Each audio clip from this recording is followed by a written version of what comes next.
শুভ সন্ধ্যা সবাইকে, সকলকে। আজ আমার ভয়েসটা আসছে ঠিকঠাক? হ্যাঁ, ভয়েসটা আসছে। আজকে আমাদের টপিক হচ্ছে স্কিন লেশন। আগে আমাদের জানতে হবে হোয়াট ইজ লেশন।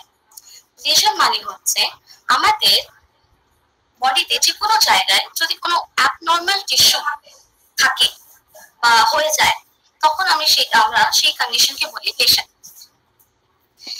সেই সব লেশন গুলো যদি স্কিনে হয়, স্কিনে সেই রকম অ্যাবনর্মাল টিস্যুস গ্রোথ বা চেঞ্জেস আমরা দেখতে পাই, তখন আমরা বলি স্কিন লেশন।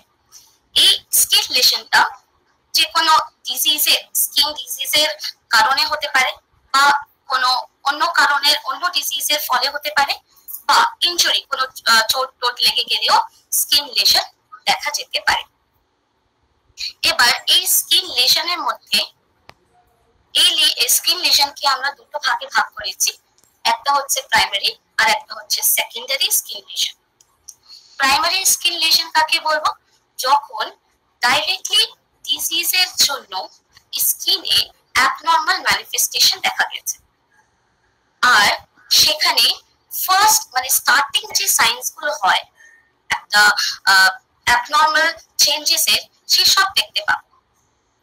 প্লাস পেশেন্ট খুব অ্যাকিউটলি এটা নিয়ে আসবে, অ্যাকিউটলি প্রেজেন্ট করবে, যার জন্য পেশেন্ট অনেকদিন সাফার মানে এই প্রবলেম নিয়ে সাফার করেনি, খুব স্ক্র্যাচিং বা স্ক্র্যাচিং করে সেই জায়গাটা হার্ড হয়নি, সেই জায়গায় আমরা কোনো সেকেন্ডারি ইনফেকশন দেখতে পাবো না। জাস্ট খুব immediately with first initial sign of abnormal manifestation patient যখন নিয়ে আসে, তখন আমরা বলি প্রাইমারি স্কিন লেশন।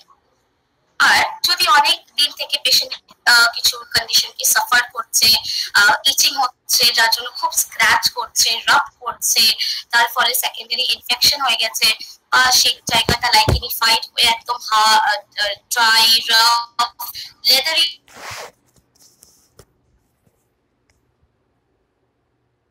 হয়ে গেছে, এইসব যদি অ্যাপিয়ারেন্স নিয়ে আসে, তখন আমরা বলি সেকেন্ডারি স্কিন লেশন। মানে আগে ছিল প্রাইমারি, সেটা এক্সটার্নাল ফ্যাক্টরস এর জন্য মডিফাই হয়ে এখন সেকেন্ডারি টাইপের চলে গেছে।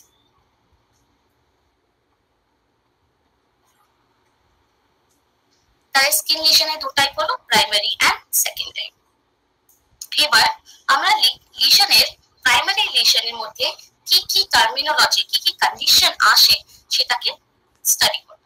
এক একটা টার্মিনোলজি, এক একটা কন্ডিশনের মধ্যে অনেকগুলো ডিজিজ আসে, সেই সবকে ধীরে ধীরে আমরা কভার আপ করব। ফার্স্ট হচ্ছে আমাদের ম্যাকিউল। ম্যাকিউল আর প্যাচ একসাথে বলি। এই পিকচারে দেখা যাচ্ছে ম্যাকিউল আর প্যাচ। ম্যাকিউল আর প্যাচ দুটোই একটা ফ্ল্যাট অ্যাপিয়ারেন্স থাকে, মানে যে অ্যাবনর্মাল চেঞ্জেস আমরা স্কিনে দেখতে পাচ্ছি সেটা একদম ফ্ল্যাট থাকবে। মানে আমরা যদি হাত দিয়ে প্যালপেট করার চেষ্টা করি, সেটা প্যালপেট হবে না, নন প্যালপেবল, কেন কি একদম ফ্ল্যাট আছে, নো এলিভেশন। তখন আমরা ম্যাকিউল আর প্যাচ করছি। এবার দুটোকে ডিফারেন্সিয়েট কি করে করব? সাইজ দিয়ে। যদি ওই ফ্ল্যাট নন প্যালপেবল যে অ্যাপিয়ারেন্সটা আছে সেটা যদি 1 সেন্টিমিটার থেকে ছোট হয়, তখন আমরা বলবো ম্যাকিউল। আর যদি 1 সেন্টিমিটার থেকে বেশি হয়, তখন আমরা বলবো প্যাচ, যেটা এই পিকচারে ভিজিবল আছে। ছোট লেস দ্যান 1 সেন্টিমিটার, তখন আমরা বলছি ম্যাকিউল, আর মোর দ্যান 1 সেন্টিমিটার হয়ে গেলে আমরা বলবো প্যাচ। এটা হলো ম্যাকিউল আর প্যাচ, দুটোই ফ্ল্যাট। ডিফারেন্সিয়েট করব because by saying the diameter of the lesion. আমাদের সেকেন্ড ভ্যারাইটি হচ্ছে প্যাপিউল আর প্লেক। এটা আমরা এই ডায়াগ্রামে দেখতে পাচ্ছি, প্যাপিউল আর প্লেক দুটোই হচ্ছে স্লাইড এলিভেটেড। যেরকম ম্যাকিউল আর প্যাচটা ছিল একদম ফ্ল্যাট, আমরা প্যালপেট করে কিছু পাই না, কিন্তু প্যাপিউল আর প্লেক যেটা স্কিনে থেকে একটু এলিভেটেড, তো প্যালপেট করে সেখানে আমরা ফিল করতে পারবো সেটাকে। প্যাপিউল আর প্লেকের মধ্যে কি ডিফারেন্স হচ্ছে? সেটাও সাইজ নিয়ে ডিফারেন্স। 1 সেন্টিমিটার থেকে ছোট থাকলে প্যাপিউল বলবো, আর যদি 1 সেন্টিমিটার থেকে বেশি লার্জ বড় থাকলে তখন আমরা বলবো প্লেক। তাহলে ম্যাকিউল আর প্যাচ হলো ফ্ল্যাট, প্যাপিউল আর প্লেক হলো এলিভেটেড।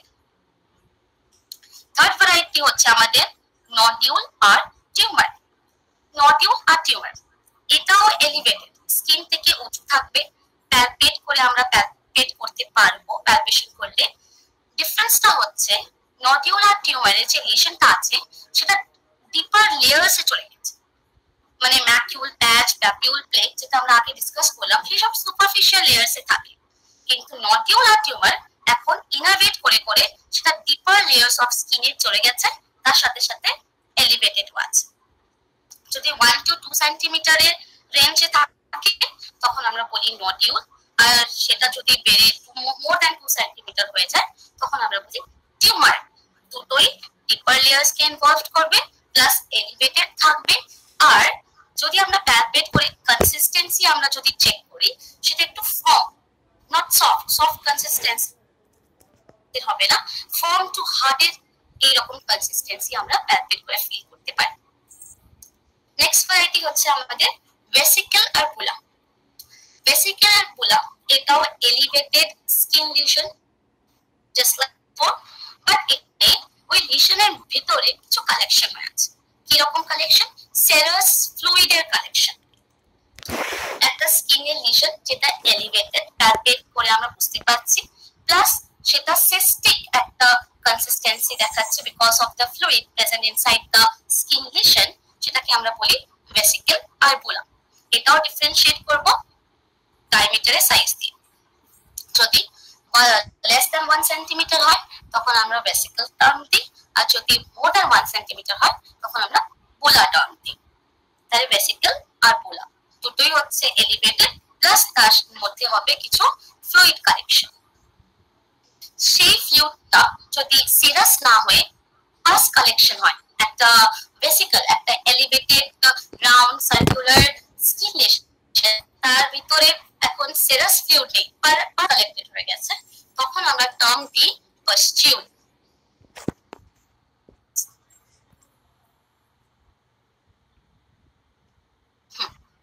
আমাদের 10th ভ্যারাইটি হচ্ছে বিল। বিল মানেটা কি হচ্ছে? ইররেগুলার, এই পিকচার যেরকম আমরা দেখতে পাচ্ছি, ইররেগুলার শেপের কিছু স্কিন লিশন যেটা এলিভেটেড আছে, আর এটা ইডিমার জন্য এরকম একটা ইডিমেটাস ইররেগুলার শেপড স্কিন লিশনকে আমরা বিল বলি, যার আশেপাশে একদম রেডিস এরিথেমেটাস কন্ডিশন হয়ে যায়, এটা টার্ম হচ্ছে বিল। লাস্ট ভ্যারাইটি আমাদের প্রাইমারি লিশনের ক্ষেত্রে হচ্ছে সিস্ট। সিস্টটা কি রকম? সেটাও এলিভেটেড, কিন্তু এই সিস্টের মধ্যে যে কালেকশনটা হচ্ছে সেটা ফ্লুইড হতে পারে বা সেমি সলিড কালেকশন হয়ে যেতে পারে, যে এরকম ভেসিকলসে হয়েছিল বা বুলাতে হয়েছিল। ডিফারেন্স হচ্ছে সিস্টের যে কালেকশনটা হচ্ছে সেটা একটা ক্যাপসিউলের ভিতরে, মানে একটা এই বাইরে থেকে একটা সোয়েলিং দেখতে পাচ্ছি, একটা স্কিন লিশন দেখতে পাচ্ছি, সেটা আমরা প্যালপেট করতে পারছি, যেটা প্রেজেন্ট আছে তার জন্য সফট বা সিস্টিক বা ফর্ম কনসিস্টেন্সি হতে পারে, কিন্তু যা ভিতরে কালেকশনটা হয়েছে সেসব একটা ক্যাপসিউলের ভিতরে আছে। এনক্যাপসুলেটেড একটা এলিভেশন যেখানে সলিড, সেমি সলিড বা ফ্লুইড কালেক্টেড হয়ে গেছে আমাদের সাবকিউটেনিয়াস টিস্যুতে, তখন আমরা টার্ম দিই সিস্ট, যার মধ্যে পরে আমরা পড়বো sebaceous cyst, dermoid cyst, lichenoid cyst, এই সব ধরনের সিস্টের মধ্যে আসে। এটা ছিল আমাদের brief description about the different types of primary lesion. এবার এক একটা লিশনের মধ্যে কি কি স্কিন ডিজিজ হয় আর তার কি ক্লিনিক্যাল ফিচার্স হয় সেটা আমরা নেক্সট পড়ব। তো আগে আমরা স্টার্ট করব ম্যাকুলার স্কিন লিশন থেকে, যেটা আমাদের ফার্স্ট ভ্যারাইটি ছিল। ম্যাকুলার মধ্যে বেশি মোস্ট ইম্পর্টেন্টলি দুটো টাইপস অফ স্কিন ডিজিজ আসে, একটা হচ্ছে ফ্রেকলস আর একটা হচ্ছে ক্যাফে অলট স্পটস। ফ্রেকলসটা কিরকম? ব্রাউন হাইপার পিগমেন্টেড ম্যাকিউল, বেশিরভাগ আমরা ওই ফেস, আর্ম, শোল্ডার্স এইসব যে এরিয়াতে হয়।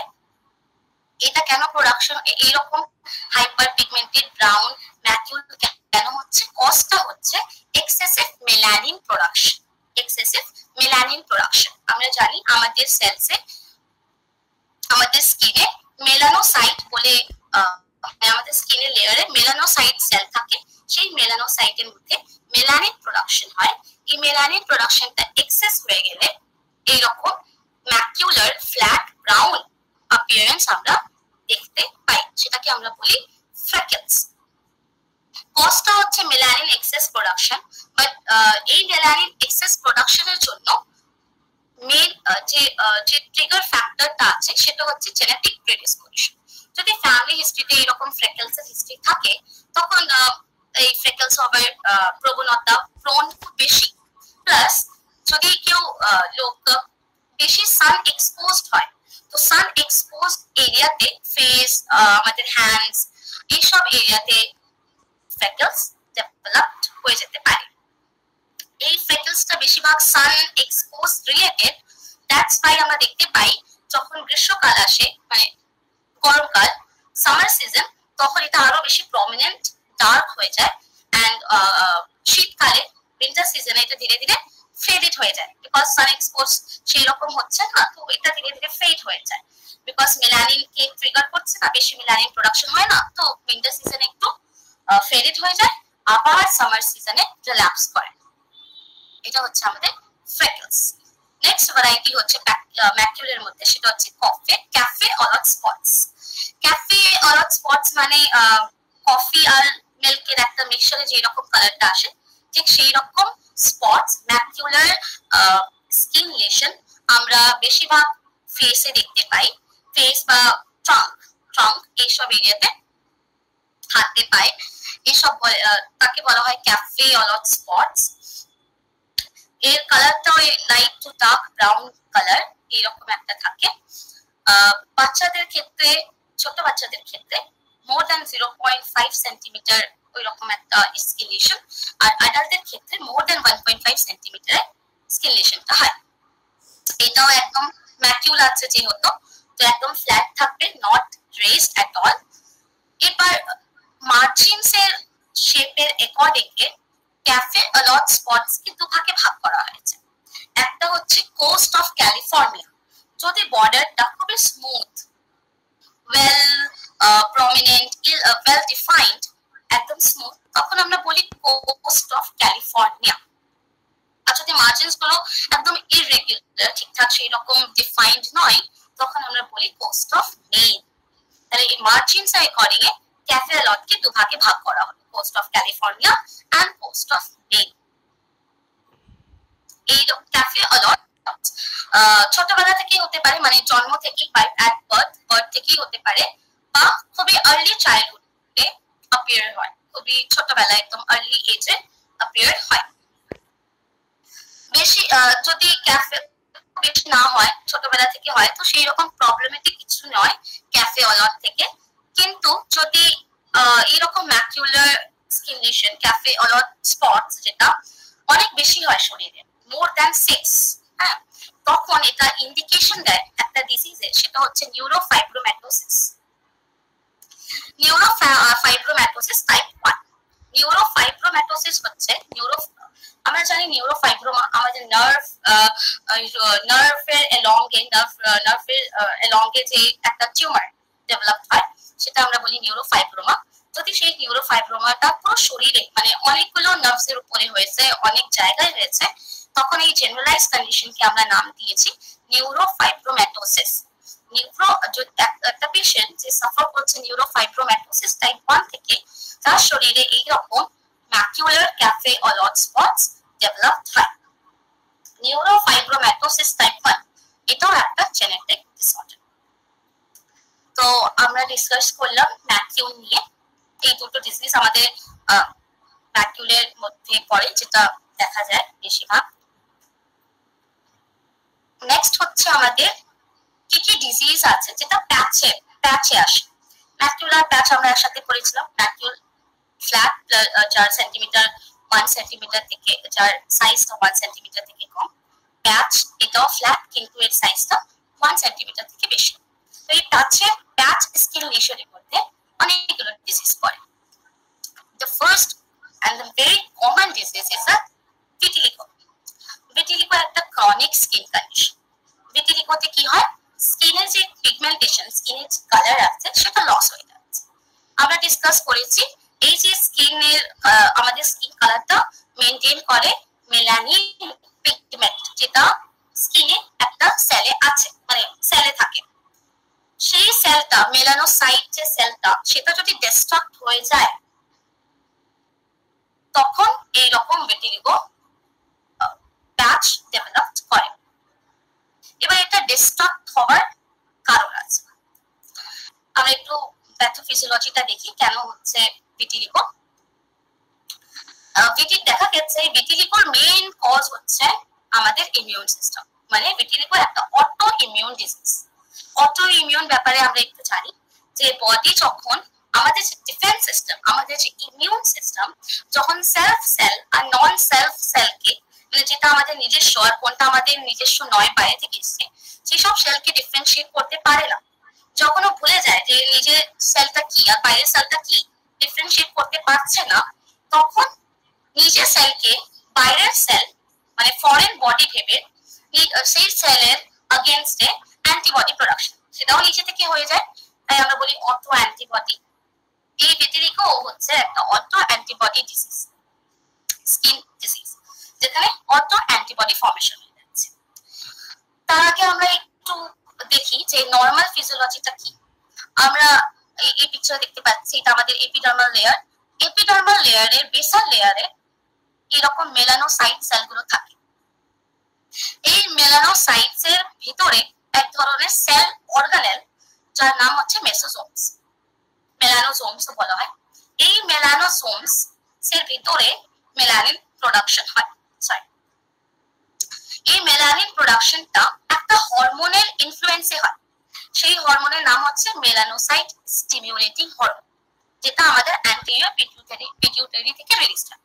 তো আমাদের anterior pituitary melanocyte stimulating hormone release করে, যেটা এই মেলানোসাইটের ভিতরে যে মেলানোজোম আছে সেটাকে স্টিমুলেট করে, আর সেই মেলানোজোম মেলানিন পিগমেন্ট প্রডিউস করে।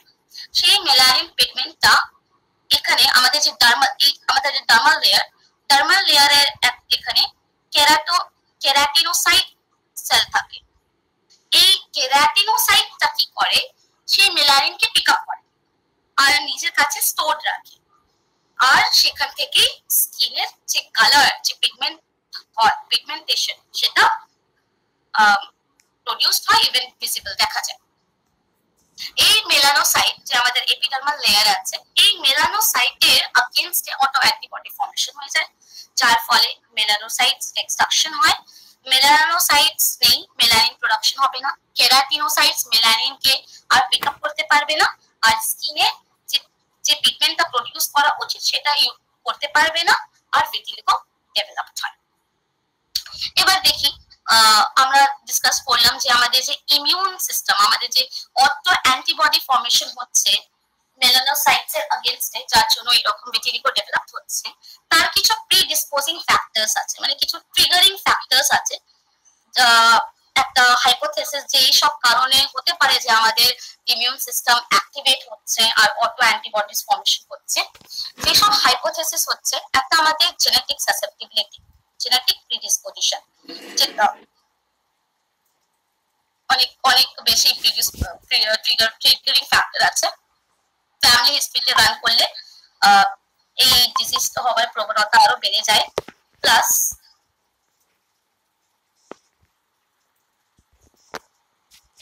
হ্যালো, কিছু অসুবিধা হলো কি?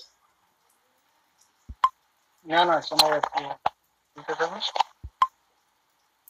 ওকে ওকে। আমাদের এই যে এটা হচ্ছে আমাদের মেলানোসাইট, এটা হচ্ছে আমাদের কেরাটিনোসাইট। মেলানোসাইটের মধ্যে মেলানোজোম তো আছে, তার সাথে সাথে বাকি সেল অর্গানেলস, যেটা আমরা জানি একটা ইউক্যারিওটিক সেলে থাকে। মাইটোকন্ড্রিয়া একটা ইম্পর্টেন্ট সেল অর্গানেল, এখানেও আছে। সেই মাইটোকন্ড্রিয়ার যে মেমব্রেন, যেটা আমাদের সেল মেমব্রেন, মাইটোকন্ড্রিয়াল মেমব্রেন, এই মেমব্রেনে মানে সেল মেমব্রেনে lipids, proteins are carbohydrate, everything is present in proportions, right? সেই লিপিডস এর একটা ইম্পর্টেন্ট কম্পোনেন্ট হচ্ছে ফসফোলিপিড, তার এক্সাম্পল হচ্ছে কার্ডিওলিপিড আর কোলেস্টেরল। তো কার্ডিওলিপিডটা বেশি থাকে, কোলেস্টেরলটা কম থাকে নরমাল লেয়ারে, কিন্তু কোনো জেনেটিক কন্ডিশনের জন্য বা মিউটেশনের জন্য, কিছু ভেরিয়েশনের জন্য এই রেশিওটা অল্টার হয়ে গেছে। কার্ডিওলিপিনটা কমে গেছে, কোলেস্টেরলটা বেড়ে গেছে। এই যে মাইটোকন্ড্রিয়াল মেমব্রেনের কম্পোজিশনে অল্টারেশনের জন্য হতে পারে যে আমাদের ইমিউন সিস্টেম অ্যাক্টিভেট হচ্ছে আর ভিটিলিগো ডেভেলপ করতে পারছে, মানে অটো অ্যান্টিবডি ফর্ম করতে পারছে अगेंस्ट আমার এই মেলানোসাইটস এর। প্লাস কেরাটিনোসাইটস এর কিছু মাইটোকন্ড্রিয়াল ডিসফাংশন হতে পারে, সেটাও একটা predisposing triggering factor responsible for activation of our immune system. তো এইসব কিছু কজ বা রিজন আছে যার ফলে এরকম ভিটিলিগো ডেভেলপ হয়ে যেতে পারে। এবার আমরা ডিসকাস করি কি কি সাইন, সিমটমস, ক্লিনিক্যাল ফিচার্স নিয়ে পেশেন্ট প্রেজেন্ট করবে, আর আমরা সেটা বাকি স্কিন ডিজিজ থেকে কিরকম ডিফারেন্সিয়েট করব। এই টাইপ অফ লিশনের যদি কথা বলি, আমরা দেখেছি এটা একটা প্যাচ, রাইট? এটা যে লিশনটা আছে 1 সেন্টিমিটার থেকে বেশি, বাট ইনিশিয়ালি এটা খুব ছোট হয়, একটা ম্যাকিউল হয়, মানে 1 সেন্টিমিটার থেকে কম, ধীরে ধীরে ধীরে ধীরে ওটা স্প্রেড করে প্যাচে আলটিমেটলি কনভার্ট হয়ে যায়। এই যে পিগমেন্টেশন, একদম হাইপোপিগমেন্টেশন, মানে একদম পিওর হোয়াইট হয়ে যাবে, যে এরিয়াটা এফেক্টেড হচ্ছে সেটা একদম হোয়াইট, সেখানে একদমই মেলানিন থাকে না। প্লাস ডিফারেন্সিয়েটিং পয়েন্ট হচ্ছে যে বর্ডারটা খুবই ওয়েল ডিফাইন্ড, মানে এই পিকচার আমরা দেখতে পাচ্ছি যে মার্জিনস গুলো আছে, মার্জিনস গুলো খুবই প্রমিনেন্ট, খুব ভালো করে বোঝা যাচ্ছে, এটা একটা hallmark sign of vitiligo. Plus যদি আমরা কোনো পেনের পয়েন্টেড বা নিডল থেকে, নেলস থেকে যদি সেই জায়গায় পেশেন্টকে প্রিক করি, তো পেশেন্ট সেন্সেশন ফিল করতে পারে, এটাও একটা হলমার্ক সাইন। এই যে মানে সেন্সেশনটা প্রিজার্ভড আছে, এটা আমরা ডিফারেন্সিয়েট করব লেপ্রসি থেকে। লেপ্রসিতেও হাইপোপিগমেন্টেড প্যাচ ডেভেলপ হয়, কিন্তু সেখানে সেন্সেশন থাকে না, মানে সেন্সেশন লস্ট হয়ে যায়। যদি আমরা কোনো এরকম একদম হোয়াইট হাইপোপিগমেন্টেড প্যাচ দেখতে পাচ্ছি, সেখানে সেন্সেশনটা প্রিজার্ভড, তখন আমরা ভাববো ওটা ভিটিলিগো, আর সেন্সেশনটা লস্ট, তখন আমরা ভাববো ওটা লেপ্রোমেটাস প্যাচ। কনসিস্টেন্সি কোনো মানে এরকম স্কিনের মতন থাকবে, কোনো এলিভেশন দেখতে পাবো না, প্লাস কোনো স্কিনের টেক্সচারে কোনো চেঞ্জেস হবে না। এটা যে কোনো বডির যে কোনো জায়গায় হয়ে যেতে পারে, বেসিক্যালি ফেস, হ্যান্ডস, এইসব এরিয়া, আইস, অ্যারাউন্ড মাউথ, ইয়ার মানে অ্যাঙ্গেল অফ মাউথ, এইসব জায়গায় ভিটিলিগো স্টার্টিং এ দেখা যায়। আমরা দেখলাম যে এটা মেইন রিজন হচ্ছে অটো ইমিউন, বাট কিছু ট্রিগারিং ফ্যাক্টরস তো আছে, তার সাথে স্ট্রেসও আছে, সানবার্নের ক্ষেত্রেও ভিটিলিগো হয়ে যেতে পারে। আর একটা কমন হচ্ছে আমাদের স্কিন ইনজুরি। স্কিন ইনজুরির পর আমরা জানি যে অ্যাব্রেশন হয়েছে বা কাট মার্ক হয়েছে, তারপরে সেই জায়গায় মানে আমাদের পিগমেন্টেশনটা লস্ট হয়ে যায়, কারেক্ট? বাট এই নর্মাল কন্ডিশন কি হয়, সেটা ধীরে ধীরে কভার আপ হয়ে একটা নর্মাল পিগমেন্টে চলে আসে, কিন্তু ইন সাম কেসেস ইনজুরির পরও দেখা যায় যে ওখানে আর নর্মাল পিগমেন্টেশনটা আসেনি, সেই জায়গাটা একদম হোয়াইট আর ভিটিলিগো ডেভেলপড হয়ে গেছে। সেই ফেনোমেনাকে আমরা বলি কোয়েবনার ফেনোমেনা, মানে বাই কোয়েবনার ফেনোমেনা ইনজুরির পর সেখানে আর নর্মাল পিগমেন্টেশন ডেভেলপ হয় না, আর ভিটিলিগো ডেভেলপ হয়ে যেতে পারে। অটো ইমিউনের জন্য একটা জেনেটিক প্রেডিসপোজিশন আছে, যার জন্য ফ্যামিলি হিস্ট্রি একটা ইম্পর্টেন্ট ফ্যাক্টরস। প্লাস যদি পেশেন্টের কোনো কোমরবিডিটিস থাকে, মানে ডায়াবেটিস বা থাইরয়েড ডিজিজ, তখন ভিটিলিগো হওয়ার চান্সেসটা আরো বেশি বেড়ে যায়। চারটি টাইপসের হয়। একটা সেগমেন্টাল। নন সেগমেন্টালটা মানে একটা থেকে বেশি বেশি জায়গায় আছে, প্লাস একটা সিমেট্রি, ভিটিলিগো একটা সিমেট্রিক্যাল প্যাচ প্রডিউস করে, মানে যদি হাতে হচ্ছে তাহলে দুটো হাতে হবে, পায়ে হচ্ছে তাহলে দুটো পায়ে হবে, চোখে হচ্ছে তাহলে দুটো চোখে হবে, একটা সিমেট্রি মেইনটেইন হয়। সেই রকম সিমেট্রিক্যাল প্যাচেস বডির বেশিরভাগ জায়গায় আছে, তখন আমরা বলবো নন সেগমেন্টাল টাইপ অফ ভিটিলিগো। সেগমেন্টালটা কি, যে কোনো একটা সাইডে এফেক্ট করছে, খুব বেশি এখনো স্প্রেড হয়নি, একটা সাইডে একটা জায়গায় আছে, তখন বলবো সেগমেন্টাল। থার্ড ভ্যারাইটি হচ্ছে ফোকাল। ফোকাল মানে একটু মুখে আছে, একটু হাতে আছে, একটু পায়ে আছে, মানে একদম স্ক্যাটার্ড তরিকে একটু একটু করে আছে, সেটা বলবো ফোকাল টাইপ অফ ভিটিলিগো। আর যদি পুরো বডিতেই হয়ে যায়, বডির মোস্ট অফ দা পার্টসে সেই রকম ডিপিগমেন্টেশন হয়ে গেছে, কোনো পিগমেন্ট, পুরো লস অফ স্কিন পিগমেন্ট, তখন আমরা বলবো ইউনিভার্সাল টাইপ অফ ভিটিলিগো। তো বেসিক্যালি ভিটিলিগো চারটি টাইপস আমরা বললাম। কি করে আমরা মার্জিনস দেখে আমরা ডিফারেন্সিয়েট করব? সেনসেশন সেখানে প্রিজার্ভ থাকবে আর তার কজ হচ্ছে অটো ইমিউন, আর এটা একটা ক্রনিক ডিজিজ। নেক্সট টাইপে যাই।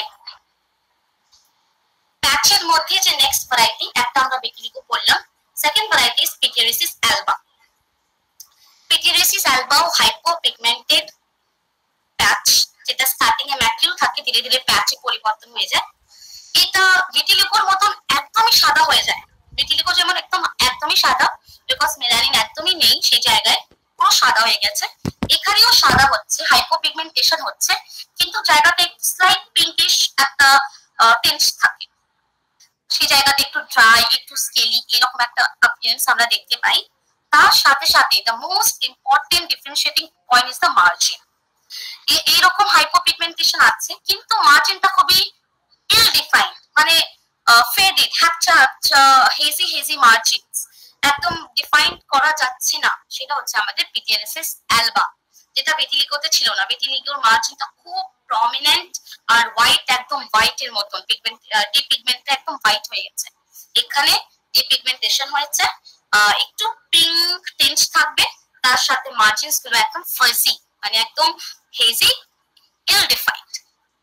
এটা বেসিক্যালি ফেস, আর্মস, নেক, ট্রাঙ্ক এইসব পাতে হয়। পেশেন্ট সেই রকম কোনো সিমটমস নিয়ে আসে না, মাইল্ড ইচিং থাকতে পারে, প্লাস এটা একটা নন কন্টাজিয়াস ডিজিজ। এটা হলো আমাদের পিটিরিয়াসিস অ্যালবা, যেটা আমরা ডিফারেন্সিয়েট করব ভিটিলিগো থেকে বললাম। থার্ড ভ্যারাইটিটা হচ্ছে পিটিরিয়াসিস রোজিয়া। রোজিয়া নাম থেকে আছে রোজিয়া, মানে একটা রেড রেড আছে কিছু। পিটিরিয়াসিস রোজিয়া হচ্ছে একটা সেলফ লিমিটিং স্কিন ডিজিজ, মানে কিছুদিন পর এটা আর স্প্রেড করে না, লিমিটেড হয়ে যায়। পিটিরিয়াসিস রোজিয়ার হলমার্ক সাইন হচ্ছে হেরাল্ড প্যাচ। হেরাল্ড প্যাচটা কি? স্টার্টিং এ একটা প্যাচ হয় ট্রাঙ্কে, সেই প্যাচটা ওভাল ইন শেপ, প্লাস একদম pink reddish in colour, 2 to 10 সেন্টিমিটারের রেঞ্জে, যেটা আমরা মিস্টেকেনলি ভাবি এটা ringworm, but it is not a ringworm, it is এটা রিংওয়ার্ম নয়, এটা পিটিরিয়াসিস রোজিয়া। এক দু সপ্তাহ পর দেখা যায় ওই হেরাল্ড প্যাচের আশেপাশে আরো ছোট ছোট ছোট ছোট ওভাল পিঙ্কিশ ওই রকম প্যাচ ডেভেলপ করে এসেছে। মানে একটা হচ্ছে আমাদের মেইন ফাউন্ডার, যেটা হচ্ছে হেরাল্ড প্যাচ, সেটা আগে আসবে, তারপরে সারাউন্ডিং এরিয়াসে ওই রকম ওভাল পিঙ্কি প্যাচেস আমরা দেখতে পাই। এটা আরো এলাবোরেট হয়ে গেলে ট্রাঙ্কটা দেখে পুরো মনে হয়, ট্রাঙ্কে যদি পুরো প্যাচটা পড়ে যায় দেখে মনে হয় যে ক্রিসমাস ট্রি একটা অ্যাপিয়ারেন্স নিয়েছে। এটা হচ্ছে characteristic feature of pityriasis rosea. তার কারণ হচ্ছে পিটিরিয়াসিস রোজিয়া একটা ভাইরাল ডিজিজ, এর কজ হচ্ছে একটা ভাইরাস যার নাম হচ্ছে human herpes virus 6 or 7 variety. তার জন্য এই পিটিরিয়াসিস রোজিয়া ডেভেলপ হয়, আর এটাও একটা নন কন্টাজিয়াস ডিজিজ, মানে স্প্রেড হয়। তো ভিটিলিগো, পিটিরিয়াসিস অ্যালবা আর পিটিরিয়াসিস রোজিয়া তিনটে হলো। লাস্ট ভ্যারাইটি যে আমাদের প্যাচের মধ্যে আছে সেটা হচ্ছে পিটিরিয়াসিস ভার্সিকালার। পিটিরিয়াসিস ভার্সিকালার এটা একটা ফাঙ্গাল ডিজিজ, খুবই কমন, অনেক পেশেন্ট আমরা দেখতে পাই পিটিরিয়াসিস ভার্সিকালার একটা ফাঙ্গাল ডিজিজ। এটা আমাদের সুপারফিশিয়াল স্কিন লেয়ার্স কে এফেক্ট করে, আর যে ফাঙ্গাস রেসপন্সিবল আছে পিটিরিয়াসিস ভার্সিকালারের জন্য সেটা হচ্ছে একটা ইস্ট, যার নাম হচ্ছে ম্যালাসেজিয়া ফারফার। এটাও এইরকম প্যাচ একটা প্রডিউসড হয়, তার সাথে ড্রাইনেস, ফাইন স্কেলিং থাকতে পারে। ডিফারেন্সিয়েটিং পয়েন্ট হচ্ছে এই যে প্যাচের কালারটা নর্মাল স্কিন থেকে কম, মানে যেই রকম ভিটিলিগোতে হয়ে যাচ্ছিল একদম পিঙ্ক, পিটিরিয়াসিস অ্যালবাতে হচ্ছিল যে হোয়াইট, মানে ভিটিলিগোতে হয়ে যাচ্ছে একদম হোয়াইট, পিটিরিয়াসিস অ্যালবার ক্ষেত্রে হোয়াইট প্লাস পিঙ্কিশ টিঞ্জড, পিটিরিয়াসিস রোজিয়ার ক্ষেত্রে পিঙ্কি পিঙ্কি একটা ভাব আছে।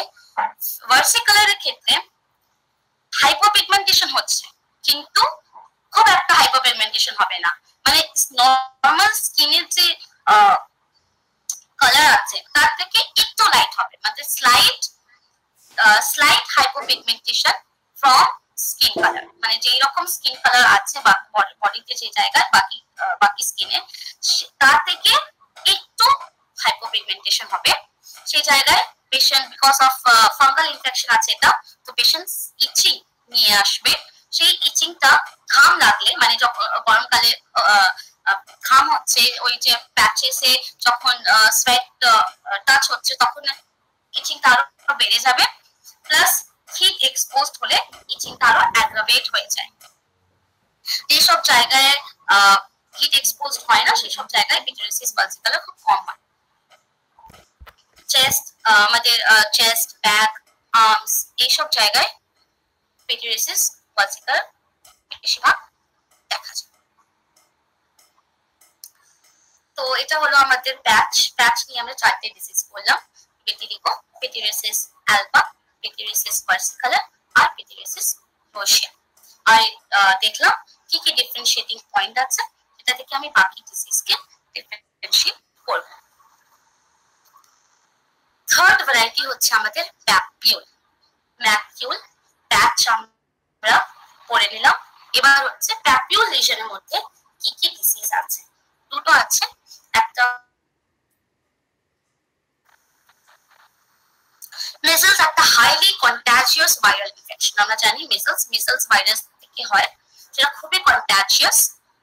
আর এটা স্প্রেড হয় খাসলে, যদি একটা ইনফেক্টেড পারসন একটা নন ইনফেক্টেড পারসনের সামনে স্নিজিং করে দিল, হ্যাচ করে দিল বা একটু খেসে দিল, সেই যে এয়ার ড্রপলেটস আসবে একটা নন ইনফেক্টেড পারসনের কাছে, সেই এয়ার ড্রপলেটস, এয়ারবর্ন ড্রপলেটস থেকে মিজলসটা স্প্রেড হয়। এই ভাইরাসটা আমাদের এয়ারে 2 আওয়ার্স অবধি থাকে।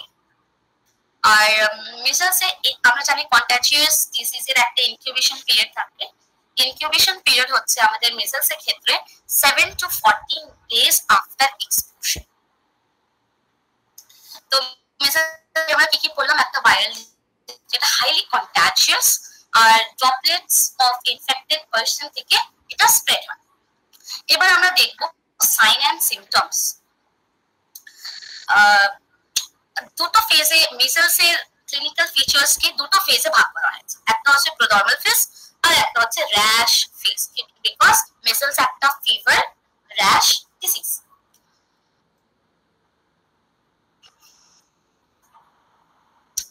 প্রোডার্মাল ফেজটা 2 দিন থাকে ইনফেকশনের, first day and second day. First ডেতে খুবই হাই ফিভার হবে, সেকেন্ড ডেতে খাসি, কোরাইজা আর আই ইনফেকশন হয়ে গেলে ওই আপনি চোখ দিয়ে জল পড়া, মানে কনজাংটিভাইটিসের সিম্পটমস দেখা যায় on the second day. Plus second ডেতে কপ্লিক স্পট দেখা যায়। কপ্লিক স্পটটা কি হচ্ছে, যেটা এই পিকচারে দেখতে পাচ্ছেন, কপ্লিক স্পটটা খুবই ছোট ছোট হোয়াইট আর ব্লুইশ স্পটস হয়, তার আশেপাশে এরিয়াটা একদম লাল।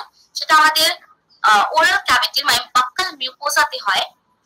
আমাদের যেখানে প্যারোটিড গ্ল্যান্ডটা, প্যারোটিড ডাক্টটা ওপেনিং হচ্ছে সেই জায়গায় হয়।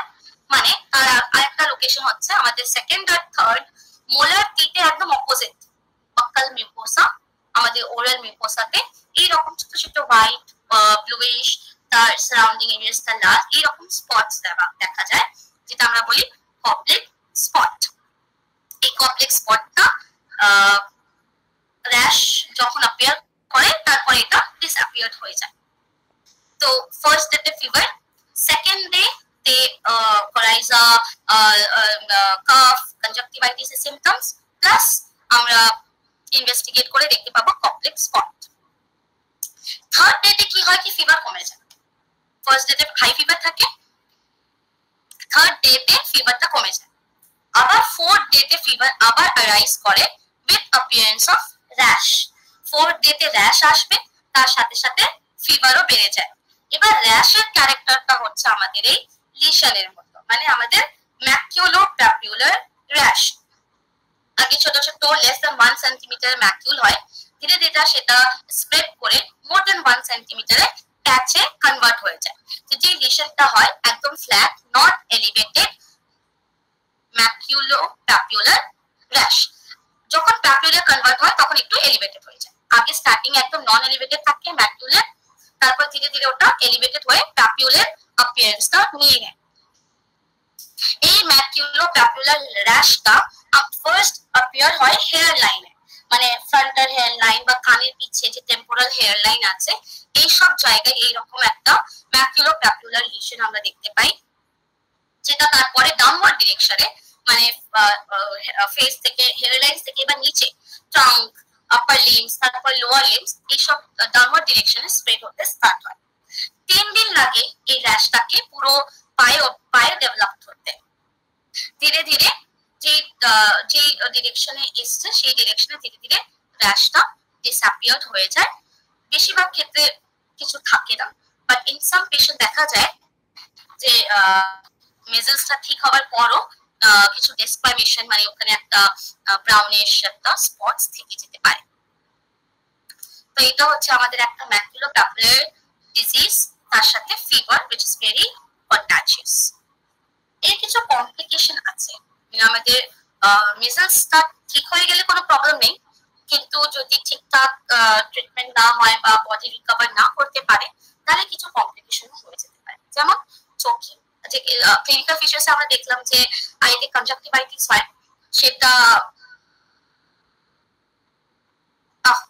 আইটা ইয়ার হয়ে গেছে, সরি মানে ইয়ারটা হবে আইতে কনজাক্টিভাইটিস, এটা আরো একটু সিভিয়ার ফর্মে হয়ে যাবে অ্যাজ আ কমপ্লিকেশন। এটা ইয়ার হবে। ইয়ারে কানের ক্ষেত্রে আমরা otitis media as a complication develop হয়। ওটাইটিস মিডিয়া আমরা জানি যে কান থেকে পুচ ডিসচার্জ বের হবে। লাংস ইনফেক্টেড হয়ে যেতে পারে বিকজ এটা এর রুট হচ্ছে আমাদের রেসপিরেটরি রুট, এয়ারবর্ন মানে যে ড্রপলেটসটা গিয়ে লাংসকে ইনফেক্ট করতে পারে, তার ফলে pneumonia as a complication develop হয়ে যেতে পারে। আর যদি জিআই ট্র্যাক্ট ইনফেকশন হয় তাহলে ডায়রিয়া একটা কমন কমপ্লিকেশন আমরা দেখতে পাই। এইসব তো ঠিক আছে, কিন্তু মিজেলস এর ক্ষেত্রে যে সবথেকে severe and the most fatal complication হচ্ছে নিউরোলজিক্যাল প্রবলেম। এই নিউরোলজিক্যাল মানে আমাদের নার্ভাস সিস্টেমকে ইনভলভ করে দিয়েছে। নিউরোলজিক্যাল কমপ্লিকেশন দুটো হতে পারে, অ্যাকিউট কিছু ম্যানিফেস্টেশন আমরা দেখতে পাই অ্যাজ আ কমপ্লিকেশন, আর একটা খুবই লেট, খুবই ক্রনিক, খুবই অনেক বছর পর কিছু নার্ভাস কমপ্লিকেশন ডেভেলপ হয়ে যেতে পারে। যেটা খুব acutely as a complication neurological complication আসে তার নাম হচ্ছে অ্যাকিউট ডিমাইলিনেটিং এনসেফালোমায়ালাইটিস। এনসেফালো মানে আমাদের ব্রেন, আর মায়ালাইটিস মায়া মানে স্পাইনাল কর্ড, আর আইটিস মানে ইনফ্লামেশন। তাহলে ব্রেন আর স্পাইনাল কর্ডের যে মাইলিন শীট ডিমাইলিনেটিং, ওখানে ইনফ্লামেশনের জন্য মাইলিন শীটটা নষ্ট হয়ে যাচ্ছে, আর তার জন্য একটা অ্যাকিউট নিউরোলজিক্যাল ম্যানিফেস্টেশন, তার সেই ডিজিজকে নাম দিচ্ছি আমরা অ্যাকিউট ডিমাইলিনেটিং এনসেফালোমায়ালাইটিস। আর যে ক্রনিক্যালি খুব লেটে অ্যাপিয়ার হয় আর খুবই রেয়ার, কিন্তু তার নাম হচ্ছে সাব অ্যাকিউট স্ক্লেরোসিং প্যানএনসেফালাইটিস। এখানে কি হচ্ছে, এখানে ইনিশিয়ালি ইন্টেলেকচুয়াল প্রবলেম হয়, মানে ইন্টেলেকচুয়াল প্রবলেম ধীরে ধীরে মোটর প্রবলেমসে কনভার্ট হয়ে যায়, আর এটা একটা ফ্যাটাল কন্ডিশনে পৌঁছে যেতে পারে। তার সাথে সাথে মানে এই দুটো হচ্ছে আমাদের neurological complication. Beside all this complication একটা হচ্ছে নিউট্রিশনাল কমপ্লিকেশন, একটা আমাদের সোশ্যাল ফ্যাক্টর আছে, তখন একটু খাবার দাবার একটু ডিফারেন্ট হয়ে যায় যারা মিজেলস থেকে ইনফেক্টেড হয়। সেই খাবার দাবার ঠিকঠাক না খাওয়ার জন্য প্রোটিনের ডেফিসিয়েন্সি হয়ে যায়, বেশিরভাগ তো বাচ্চাদের হয়। তো বাচ্চাদের ক্ষেত্রে যদি প্রোটিনের এনার্জি ডেফিসিয়েন্সি হলে প্রোটিন এনার্জি ম্যালনিউট্রিশন হয়ে যেতে পারে, যার মধ্যে কোয়াশিয়াকার আর ম্যারাসমাসটা আসে। এটা বিকজ অফ সোশ্যাল স্টিগমা। এই কমপ্লিকেশনটা না হয় তার জন্য আমাদের কি প্রিভেনশন নিতে হবে। প্রিভেনশনটা হচ্ছে MMR ভ্যাকসিন, একসাথে যে ভ্যাকসিনটা দেওয়া হয়, যার ফার্স্ট ডোজ দেওয়া হয় 6 to 12 মান্থসে, এটা আমাদের শিডিউলেই আসে ইমিউনাইজেশন শিডিউলে। আর সেকেন্ড ডোজটা হচ্ছে 15 to 18 মান্থস আমাদের ন্যাশনাল শিডিউলের অ্যাকর্ডিং। মিজেলস এর মতো এইরকম ম্যাকুলো প্যাপুলার প্যাচটা আর একটা ডিজিজে দেখা যায় যার নাম হচ্ছে রোজিওলা ইনফ্যান্টাম। ইনফ্যান্টসদের হচ্ছে অ্যাজ দ্য নেম সাজেস্ট এটাও একটা ভাইরাল ডিজিজ। এখানে যে র্যাশটা হয়, যে প্যাচটা হচ্ছে, সেটাও একদম মিসেলস এর মতো। আমরা মিস্টেকেনলি ভাবতেও পারি যে এটা মিসেলস, বাট বাকি সাইলেন্ট সিমটমস ডিফারেন্সিয়েট করতে হেল্প করবে যে এটা মিসেলস নয়, এটা রোজিওলা ইনফ্যান্টাম। সেটা হচ্ছে ফার্স্ট, সেকেন্ড আর থার্ড ডেতে ফিভার আর কোরাইজা থাকে। মিসেলস এ যেরকম কমপ্লেক্স স্পট হচ্ছিল, ফিভারটা ডিক্রিজ করছিল, সেরকম কিছু হয় না। First day, second day, third day fever, খুবই মাইল্ড ফিভার, খুবই এরকম হাই গ্রেডেড ফিভার নয়, মাইল্ড ফিভার, তার সাথে কোরাইজা এরকম সিমটমস আমরা দেখতে পাবো। ফোর্থ ডেতে মিসেলস লাইক র্যাশ একদম হয়, আর ফিফথ আর সিক্স ডেতে সব কমপ্লেনটা নিচে থেকে চলে যায়। এটা হচ্ছে রোজিওলা ইনফ্যান্টাম। কম হয়, মিসেলসটা তো খুবই কম হয়। হোপ সো আপনারা একটু রিক্যাপিচুলেট করতে পেরেছেন মিসেলসটা নিয়ে। আর আমাদের যে লাস্ট টপিক আজকে প্যাচ, আমাদের প্যাপিউলের মধ্যে আরেকটা যে ডিজিজটা পড়ে সেটা হচ্ছে রুবেলা। রুবেলাকে আমরা জার্মান মিসেলস বলি। এটাও একটা ভাইরাল ডিজিজ, যার ভাইরাসের নাম হচ্ছে রুবেলা। এটাও ড্রপলেটস মানে এয়ারবর্ন ডিজিজ, ড্রপলেটস থেকে ইনফেক্টেড পার্সনের ড্রপলেটস থেকে পার্সনসকে রুবেলা হয়। আর মোড অফ ট্রান্সমিশন হচ্ছে ট্রান্সপ্লাসেন্টাল, মানে যদি মামা প্রেগন্যান্ট কন্ডিশন যদি ইনফেক্টেড হয় বাই রুবেলা ভাইরাস, বাচ্চার ক্ষেত্রে একটা কনজেনাইটাল রুবেলা সিনড্রোম ডেভেলপ হয়ে যেতে পারে। হয় এর ইনকিউবেশন পিরিয়ডটা হচ্ছে 14 to 21 ডেজ, মানে 2 সপ্তাহ থেকে 3 সপ্তাহ। এর যদি সাইন সিমটমস আমরা দেখি সেটা হচ্ছে লো গ্রেডেড ফিভার। মিজেলসে যেরকম হাই গ্রেডেড ফিভার হয়েছিল, রুবেলাতে সেরকম হাই গ্রেডেড ফিভার হয় না, লো গ্রেডেড ফিভার থাকে। এখানেও সেরকম মাইল্ড কমন কোল্ড সিমটমস গুলো দেখতে পাই, যেমন কোরাইজা, সোর থ্রোট এইরকম। তার সাথে এখানে লিম্ফ অ্যাডিনোপ্যাথি হয়, যেটা আমাদের মিজেলসে হয় না। লিম্ফ অ্যাডিনোপ্যাথি মানে আমাদের লিম্ফ নোডস এনলার্জমেন্ট হয়ে যাচ্ছে, সোয়েলেন্ট হয়ে যাচ্ছে। আমাদের নেকে যে লিম্ফ নোডস, আমাদের অরিকুলার লিম্ফ নোডস, এইসব লিম্ফ নোডস এনলার্জ হচ্ছে, যেটা আমরা রুবেলার ক্ষেত্রে দেখতে পাই। আর এখানে যদি এই যে র্যাশ, এই যে প্যাপিউলস, এই যে প্যাপিউলার র্যাশ যদি ক্যারেক্টারটা দেখি, এটা একটু পিঙ্ক। এটা স্টার্ট হয় ফেসে, এটাও ডাউনওয়ার্ড ডিরেকশন ট্রাঙ্ক লিম্বসে স্প্রেড হয়। এই র্যাশটা থাকে 3 দিন, 3 দিন পর এই র্যাশটা নিচে থেকে ডিসঅ্যাপিয়ার্ড হয়ে যায়। আর তার সাথে আমরা দেখি প্যালেট, আমাদের সফট প্যালেট, হার্ড প্যালেট যেটা আছে ওরাল ক্যাভিটিতে, সেখানে হেমারেজিক স্পটস হয়। হেমারেজিক স্পটস অন প্যালেটস, যেরকম মিজেলসে ছিল কমপ্লেক্স স্পট, রুবেলার ক্ষেত্রে প্যালেটে উপরে হেমারেজিক স্পটস ভিজিবল থাকে in most of the cases. এটা হচ্ছে আমাদের sign and symptoms of rubella. তার সাথে সাথে যদি অ্যাডাল্ট উমেন কে হয় রুবেলা, তাহলে একটু মাইল্ড জয়েন্ট পেনও আর একটু স্লাইট সিমটমস গুলো আমরা দেখতে পাবো। এবার আমরা একটু ডিসকাস করি এই যে কনজেনাইটাল রুবেলা সিনড্রোম, যেটা আমরা দেখলাম যে যদি মাদার ইনফেক্টেড হয়ে যায় বাই রুবেলা ভাইরাস, তখন যে ডেভেলপিং ফিটাস আছে ইন্ট্রাইউটেরাইন লাইফে, সে অ্যাফেক্টেড হয়। আর সেই বাচ্চাকে কনজেনাইটাল রুবেলা সিনড্রোম নিয়ে জন্ম নেয়। কনজেনাইটাল রুবেলা সিনড্রোম এখানে 3টে মেইন প্রবলেম দেখা যায়। 3টে আমাদের পার্টস অ্যাফেক্টেড হয়। একটা আমাদের eye, second is heart, and third is our nervous system, আমাদের ব্রেইন। আর চোখে কি হয়, বাচ্চা ক্যাটারাক্ট হয়ে যেতে পারে। হার্টে দেখা যায় পিডিএ, প্যাটেন্ট ডাক্টাস আর্টেরিওসাস, আর মাইট্রাল স্টেনোসিস, বাচ্চা জন্ম নিচ্ছে পিটিএ আর মাইট্রাল স্টেনোসিস, প্লাস তার সাথে কিছু নার্ভাস প্রবলেম। নার্ভাস প্রবলেমের মধ্যে কি কি আসবে, ডেফনেস, বাচ্চা শুনতে পাবে না, মাইক্রোসেফালি, ব্রেনটা যে প্রপোর্শনে যে নর্মাল হেলদি বেবির যে সাইজে থাকা উচিত সেই রকম থাকবে না, মাথাটা ছোট থাকবে। তার মাথা ছোট জন্য বাচ্চার একটু মেন্টালি রিটার্ডেড থাকবে। কনজেনাইটাল রুবেলা সিনড্রোমে এই তিনটে ভাইটাল অর্গানস অ্যাফেক্টেড হয়। চোখে বাচ্চা ক্যাটারাক্ট, হার্টে পিটিআর মাইট্রাল স্টেনোসিস, আর ব্রেনে মাথা ছোট, ব্রেনের সাইজটা ছোট, প্লাস বাচ্চা শুনতে পাবে না, আর ঠিকঠাক মানে নিউরনস ডেভেলপ হয়নি, তার জন্য বাচ্চাটা মেন্টালি রিটার্ডেড থাকে। এটা হচ্ছে আমাদের রুবেলা। রুবেলার প্রিভেনশনও আমরা যেটা ডিসকাস করলাম, এমএমআর ভ্যাকসিন নিতে হবে 2টো ডোজ। তো এইসব কমপ্লিকেশন থেকে আমরা নিজেকে বাঁচিয়ে রাখতে পারি। আজকে এইটুকু। নেক্সট ক্লাসে আরো অনেক আছে, সেটা পরে নেক্সট ক্লাসে ডিসকাস করব। হোপসো আপনারা সবাই একটু বুঝতে পেরেছেন। যদি কিছু ভুল হয় তাহলে একটু আমাকে জানিয়ে দেবেন, যেটা আমি পরে সেটাকে ঠিক করে নেব। Thank you. ধন্যবাদ।